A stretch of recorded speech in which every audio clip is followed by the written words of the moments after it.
Dear friends, hello dear friends. So today we are going to study mole concept. तो इस video के अंदर we are solving 5 questions of R.C. Mukherjee book, which is a very important book for IIT, JEE, Mains and Advanced, right? तो बिल्कुल उसका एक एक example solve करते चलेंगे। अगर आपको किसी और चैप्टर की वीडियो पहले चाहिए तो आप मुझे प्लीज कमेंट बॉक्स में बताइए। मैं आपकी उस पर्टिकुलर चैप्टर या पर्टिकुलर क्वेश्चन की वीडियो मैं आपको बना के चैनल पे डाल दूंगी। ठीक है। अब मुझे आपको ये ध्यान रखना है कि पर वीडियो आपको 4 to 5 क्वेश्चंस मिलेंगे। ठीक है। तो आप उसके हिसाब से देख लीजिए कि भाई आपका जो क्वेश्चन है उस बुक में वो कहाँ से आ रहा है। बिल्कुल सीरियल नंबर में वीडियोस आपको मिल जाएंगी। So let's get started. तो देखो अब ये पहला क्वेश्चन हमको क्या बोल रहा है। कहता है calculate the weight of 6.022 into 10⁻23 molecules of CaCO3। अब देखो हमारे पास क्या है। क्या हमें ये चीज पता है अच्छे से? क्या हमें ये चीज अच्छे से पता है कि भाई 1 mole is equals to 6.022 into 10⁻23 molecules, है ना। हमें ये चीज पता है अच्छे से कि भाई 1 मोल की वैल्यू 6.022 इंटू 10⁻23 होती है। मॉलिक्यूल्स हो जाएं या एटम्स हो जाएं या आयंस हो जाए या कोई भी स्पीशी हो जाए, अगर वो 6.022 इंटू 10⁻23 है तो आप उसको 1 मोल बोल देते हो। और अगर वो मॉलिक्यूल मुझे दे भी रखा है क्वेश्चन में, तो मुझे पता है कि CaCO3 का मोलर मास क्या है। तो कैल्शियम का मास है 40 मोलर मास, कार्बन का मास है 12 और ऑक्सीजन का मास है 16। और हमें ये पता है कि यार ऑक्सीजन के 3 एटम्स हैं, तो 16 टाइम्स 3, तो ऐड करके क्या बनेगा 40 प्लस 12 प्लस 48। तो आंसर आया मेरे पास क्या 52 प्लस 48, तो आंसर हुआ 10 और ये हो जाएगा 100। और ये मेरा मोलर मास निकल के आया है। मोलर मास मतलब this is the mass of 1 मोल। ये जो है ये मास ऑफ 1 मोल का मास है। ये 1 मोल का मास है। ठीक है। तो हम ये समझे भाई इसने यही तो पूछा है कि व्हाट इज द वेट। और देखो केमिस्ट्री में वेट और मास में हम डिफरेंस नहीं करते। वैसे इसका मतलब यहाँ पे मास होना चाहिए था, है ना। तो ये कह रहा है what is the mass of इतना मॉलिक्यूल्स ऑफ CaCO3। तो आप बोलोगे कि 1 मोल CaCO3 का मास को ही आप मोलर मास बोलते हो। और ये हमने 1 मोल का ही तो मास निकाला है, तो इसका आंसर सीधा सीधा क्या आ जाएगा 100 ग्राम्स। ठीक है। क्योंकि जो हम एक मॉलिक्यूल का जो मास निकालते हैं वो जो मास होता है वो उसके 1 मोल के मास के बराबर ही होता है, जिसको हम ग्राम मॉलिक्यूलर मास कहते हैं या हम उसको ग्राम एटॉमिक मास कहते हैं। ठीक है। तो मेरे ख्याल से ये बात समझ में आती है सब लोगों को, राइट। तो ये हमारे पास एक क्वेश्चन हो जाता है। ऐसे आप देखिए। ठीक है, ये चीज समझ आई। अगर किसी को ग्राम मॉलिक्यूलर मास निकालने में या मोलर मास का कंसेप्ट नहीं पता है, तो आप उसकी एक सेपरेट वीडियो चैनल पे मिल जाएगी। Please go to that particular video, search in the channel molar mass, और वो आपको आराम से मिल जाएगी। नेक्स्ट क्वेश्चन देखते हैं। अब कहता है कि भाई मेरे पास calculate the weight of 12.044 into 10⁻23 atoms of carbon. पहली बात तो देखिए यहाँ पे कार्बन की बात की गई है ना। तो कार्बन क्या है? कार्बन एक एलिमेंट है। अब अगर कार्बन बाय नेचर एक एलिमेंट है ना, तो उसका सबसे छोटा यूनिट एटम ही मिलेगा, है ना। उसका सबसे छोटा यूनिट एटम मिलेगा। और क्वेश्चन में जो मुझे एटम्स दे रखे हैं वो 12.044 इंटू 10⁻23 एटम्स दे रखे हैं। तो हम ऑर्डर में चलेंगे। सबसे पहला काम आप देखिए क्या है। हमें सबसे पहले एक स्टैंडर्ड स्टेटमेंट लिखनी है कि भाई 1 मोल किसी भी चीज का अगर है, तो मुझे पता है कि यार उसके अंदर 6.022 इंटू 10⁻23 कार्बन एटम्स या किसी भी चीज के एटम्स आएंगे या मॉलिक्यूल्स आएंगे।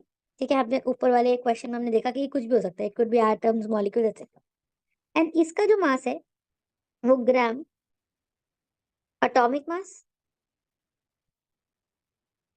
या ग्राम मॉलिक्यूलर मास के बराबर आ जाएगा।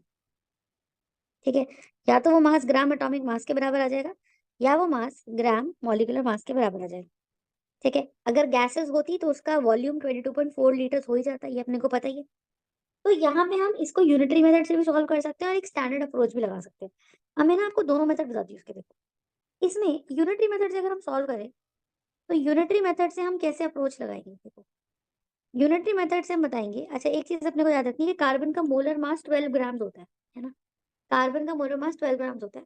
तो हम यहाँ पे बोलेंगे कि भाई अगर 6.022 टू 10⁻23 एटम्स हैं, तो उनका मास उनके ग्राम एटॉमिक मास के बराबर है, यानी कि मोलर मास के बराबर है, जो कि कार्बन के केस में 12 ग्राम्स है।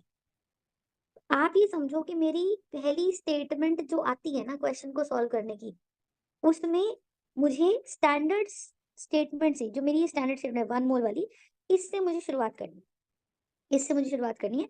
और मुझे ये बोलना है कि भाई मेरा क्वेश्चन नंबर ऑफ मॉलिक्यूल्स और वेट को लिंक कर रहा है। क्वेश्चन ने बात ही किसकी करी है? वेट की और नंबर ऑफ मॉलिक्यूल्स की। तो मैं क्या बोलूंगी? मैं बोलूंगी 6.022 इंटू 10⁻23 एटम्स अगर कार्बन के होते यूनिटरी मेथड के हिसाब से, so they would weigh 12 grams. Did you understand my point? तो they would weigh 12 gram. Now the point is कि अगर वो 12 ग्राम वे करते हैं, ठीक है, अगर वो 12 ग्राम वे करते हैं, तो हमें इससे क्या समझ में आएगा बताइए?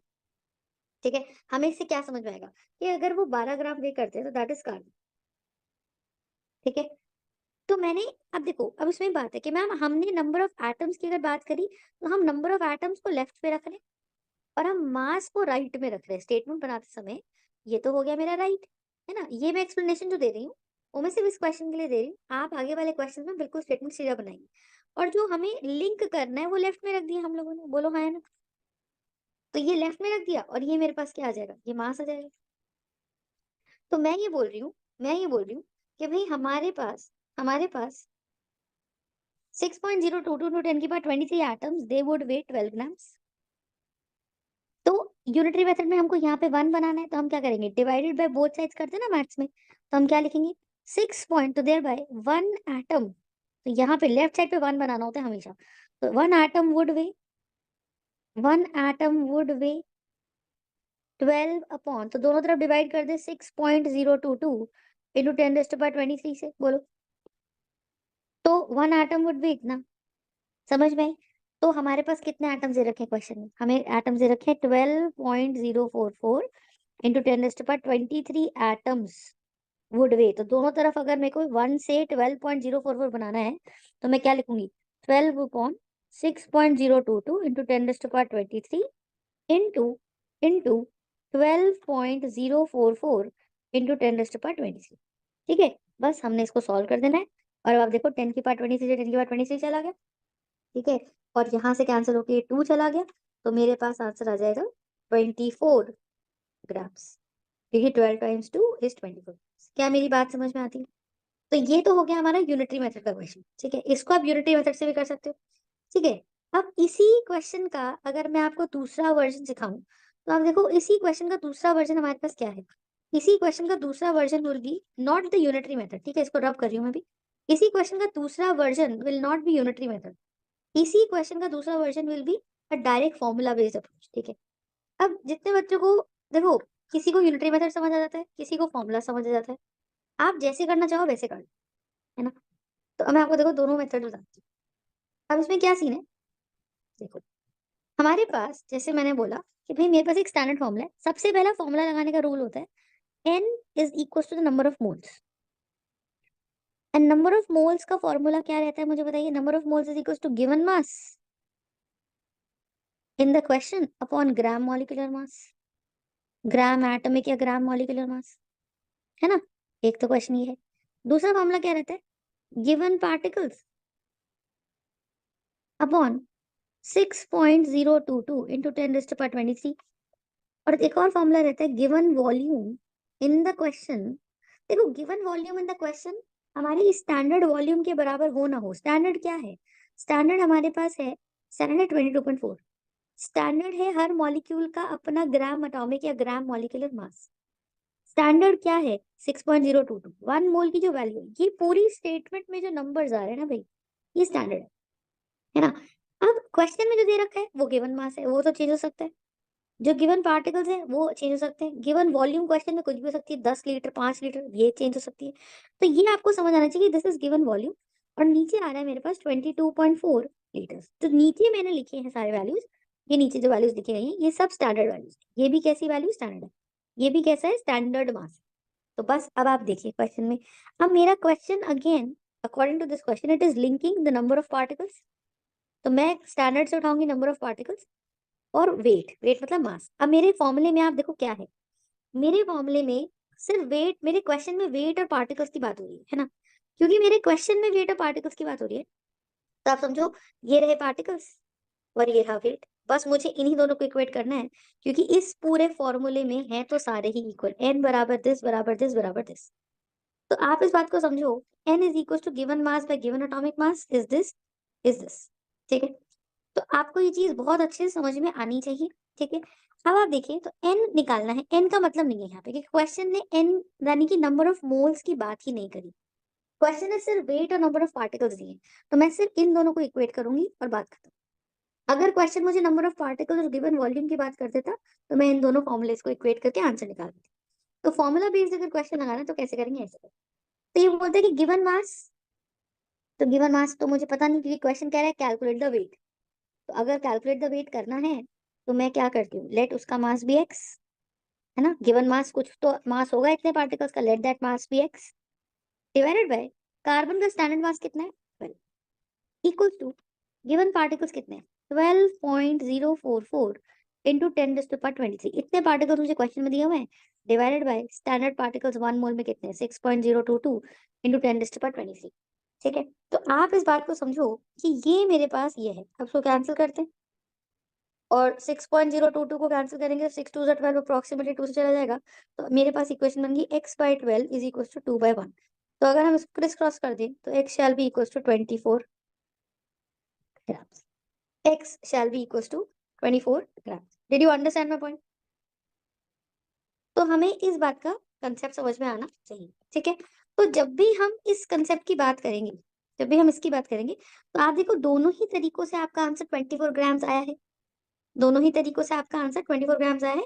बट आप देखो, आपको दोनों अप्रोच लगानी आ गई, चाहे आप यूनिटरी मेथड लगाएं चाहे आप फॉर्मूला लगाएं, answer should come out to be the same.